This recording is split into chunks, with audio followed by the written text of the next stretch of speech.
जोधपुर से बड़ी खबर का रुख कर रहे हैं, जहां सब्जी मंडी में व्यापारी के साथ मारपीट होती है और बदमाशों ने व्यापारी को बुरी तरीके से पीटा है। सीसीटीवी में मारपीट की तस्वीर कैद हुई है और घायल व्यापारी को अस्पताल में भर्ती कराया गया। भदवासिया सब्जी मंडी का यह मामला बताया जा रहा है। अब आपको जरा तस्वीरें भी दिखाते हैं। ये तस्वीरें सीसीटीवी कैमरे में कैद हो गई और इसमें अब यह साफ हो रहा है कि कैसे यहां पर मारपीट होती है। दरअसल भदवासिया सब्जी मंडी का यह मामला बताया जा रहा है और सब्जी मंडी में व्यापारी के साथ मारपीट की जाती है। बदमाशों ने व्यापारी को बुरी तरीके से पीटा। ये तस्वीरें आप देख रहे हैं। सड़क पर गिरा करके लात घूंसे उसको मारे जाते हैं, उसको सरेराह वहां पर पीटा जाता है। लोगों की भीड़ भी होती है लेकिन कोई बचाने नहीं आता है। लेकिन फिलहाल ये पूरी घटना जब सीसीटीवी कैमरे में कैद हो गई, मारपीट की इस घटना को लेकर के लोगों में काफी आक्रोश है। घायल व्यापारी को अस्पताल में भर्ती कराया गया है और भदवासिया सब्जी मंडी का ये मामला बताया जा रहा है। तो सीसीटीवी में ये तस्वीरें कैद हुई हैं जो कि आप इस वक्त अपनी टीवी स्क्रीन पर देख रहे हैं। वहीं दूसरी तरफ जब ये घटना होती है तो व्यापारी वर्ग में काफी नाराजगी है। रविवार को व्यापारी पर हुए हमले के मामले में हमारे साथ है महामंदिर थाना अधिकारी। सर, क्या पूरा मामला हुआ था? ये मंडी के अंदर एक कैंटीन संचालित हो रही है। उस कैंटीन की बात को लेकर के कुछ व्यापारियों का आपस में झगड़ा हुआ था, जिसमें एक व्यक्ति चोटिल हुआ था। उस पर पुलिस ने तुरंत मुकदमा दर्ज कर लिया है और आज सुबह व्यापार मंडल के द्वारा इस संबंध में एक बैठक की गई।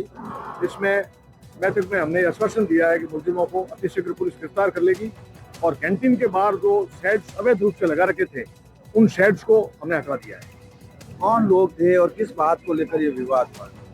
ये मंडी प्रशासन के द्वारा एक कैंटीन अंदर ठेके पे दी हुई है।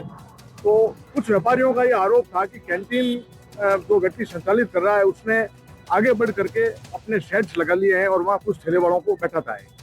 तो ये व्यक्ति भी जो घायल है ये भी वहाँ गया था, भाई मुझे भी यहाँ बैठने का मौका दिया जाए। इस बात पर आपस में झगड़ा हुआ और एक व्यक्ति घायल हो गया है। आरोपी कितने हैं, क्या आइडेंटिफाई कर लिया, कब तक गिरफ्तारी होने की संभावना है और व्यापारी अब किस बात को लेकर आपकी कार्रवाई से संतुष्ट है? व्यापारियों का जो मुख्य मुद्दा था कि कैंटीन के बाहर जो अवैध शेड्स लगे हुए हैं उनको हमारे द्वारा और मंडी प्रशासन के द्वारा मिलकर हटा दिया गया है और व्यापारियों को हमने आश्वासन दिया कि हम अतिशीघ्र मुलजिमों को गिरफ्तार कर लेंगे। उनकी पहचान हमारे द्वारा कर ली गई है। निश्चित रूप से पुलिस द्वारा जो है बदमाश प्रवृत्ति के जो लोग जिन्होंने हमला किया था उसकी पहचान कर ली गई है और व्यापारियों को आश्वासन दिया है कि जल्दी उनकी गिरफ्तारी कर ली जाएगी। जोधपुर से एनडीटीवी के लिए अरुण हर्ष की रिपोर्ट। और अजमेर से एक हैरान करने वाली खबर सामने आई है। बदमाशों ने पुलिस को खुली चुनौती देते हुए बजरी से भरा ट्रक लेकर फरार हो गए। पुलिस ने देर तक ट्रक का पीछा भी किया लेकिन बदमाश डंपर लेकर के फरार हो गए। वहीं अजमेर में अवैध बजरी खनन के खिलाफ जांच कार्रवाई चल रही थी और इसी दौरान खनिज विभाग और पुलिस को खुली चुनौती दी गई। नसीराबाद सदर थाना क्षेत्र में दिलवाड़ा बाईपास पुलिया के पास की घटना बताई जा रही है। अब आप ये देख रहे हैं कि चेज करते हुए पुलिस की गाड़ी वहां पर दिखाई देती है और ट्रक रुकता नहीं है, वो डंपर रुकता नहीं है, चलता चला जाता है। यहां इस दौरान पुलिस वाले उसका पीछा कर रहे थे, रुकने के लिए कहा जाता है लेकिन वो रुकता नहीं है। पुलिस ने बिना नंबर के बजरी से भरे एक डंपर को रोकने की कोशिश की। पकड़े जाने से पहले ही नाकेबंदी तोड़कर वो फरार हो गया। हैरानी की बात यह रही कि डंपर को एस्कॉर्ट कर रही एक ब्लैक कलर की स्कॉर्पियो गाड़ी ने खनिज विभाग के सरकारी वाहन के आगे अपनी गाड़ी लगाकर रास्ता रोक दिया। ये आप देख रहे हैं तस्वीरें। अब इसके बाद डंपर चालक ने लिफ्ट ऊंची कर सड़क पर बजरी फैलाते हुए फिल्मी अंदाज में वहां से फरार हो गया। राजस्थान में पूरी तरीके से बजरी खनन पर रोक है, उसके बावजूद भी बजरी माफिया लगातार बजरी का अवैध खनन कर रहे हैं। एक ऐसा ही मामला आज नसीराबाद सदर थाना क्षेत्र के बांदनवाड़ा पुलिया के पास घटा, जहां पर एक डंपर बजरी भरकर लेकर जा रहा था। वहीं खनिज विभाग और नसीराबाद सदर थाना पुलिस ने उसका पीछा किया। इसी दौरान एक स्कॉर्पियो ब्लैक रंग की आई और सरकारी वाहनों के आगे लगा दी, जिससे कि जो डंपर है वो मौका देखकर फरार हो गया। साथ के साथ उसने सड़क पर पूरी बजरी भी फैला दी। फिलहाल जो पुलिस है फरार डंपर चालक और स्कॉर्पियो चालक की तलाश में जुटी है। ये आप तस्वीरें देख रहे हैं वही जगह है जहां पर आज ये वाकया हुआ।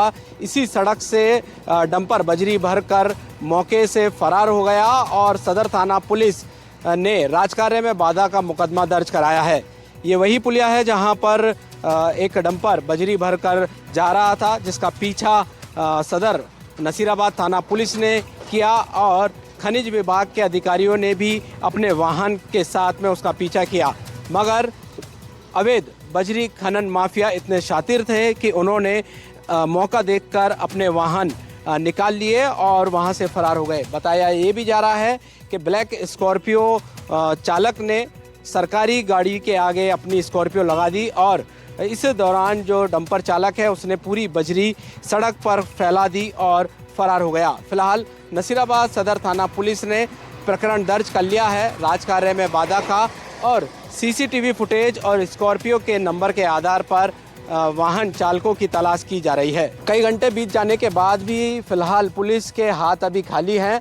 दावा किया जा रहा है कि खनन विभाग के जो अधिकारी हैं, नसीराबाद सदर थाना पुलिस है, जल्द ही इस मामले से पर्दा उठा लेगी और बजरी खनन माफियाओं को सलाखों के पीछे डालेगी। एनडीटीवी राजस्थान, अजमेर से पवन अटारिया। और जयपुर से बड़ी खबर, जहां जयपुर उत्तर पुलिस ने बड़ी कार्रवाई की है। एटीएम बदलकर धोखाधड़ी करने वाले को गिरफ्तार किया। 2 आरोपियों को पुलिस ने दबोच लिया है और 100 से ज्यादा वारदातों को अंजाम दिया गया था। तो एटीएम बदलकर धोखाधड़ी करने वाला अब गिरफ्तार हो चुका है। 2 आरोपी पुलिस की गिरफ्त में आ चुके हैं। 100 से ज्यादा वारदातों को इससे पहले ये अंजाम दे चुके थे और अब इनसे पूछताछ की जाएगी। कितने और मामले हैं, कहां-कहां पर गड़बड़ियां की थी, इन सभी चीजों का खुलासा भी होगा।